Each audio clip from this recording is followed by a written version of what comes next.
Right then folks, here we go, a Lotus XL.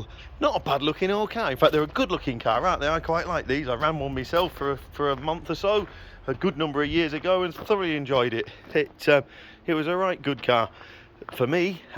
This particular one wants a couple of little bits of paintwork, a dressing, odds and sods. Oh, alarm, which is keen.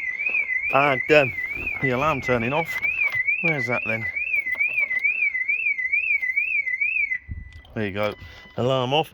And yeah, 67,000 miles showing. I'm sure it'll be correct. Headlining's lovely, interior's lovely.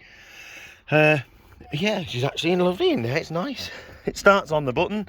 I heard Mick in it earlier on. There she is, running nice. Sounds sweet. Wants daft little bits. Windscreen rubber look is lifted there. There you go. Once bonding back in, it shrunk a little bit. Aerial wants tightening up, just drops down. Someone's tried to gaffer tape it up. Well, it's never going to happen, was it? So that wants doing. Just little bits and pieces, really. Generally nice. Wheels okay. Wouldn't hurt just touching in the actual crevices there, bits and pieces, but nothing much. And there's a little bit of trim, I think, round this side.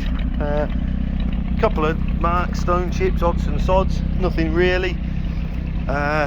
Bit of trim been broken off, I suspect, there, look, or shrunk, one or the other. And that's it, bit on the wheel arch. I knew I'd seen some somewhere. Bit on the wheel arch, typical shrinkage, and she's just come off. Little bit chipped off there, little bit of colour.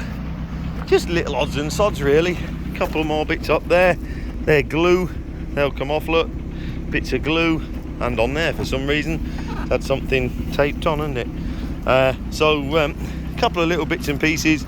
Oh, bit there, bit of paintwork required there, look, but minimal, and you got yourself a lovely car. When they're right, they're lovely, aren't they? So there you go. Please nip down, have a little look, make sure you're happy. Thank you very much.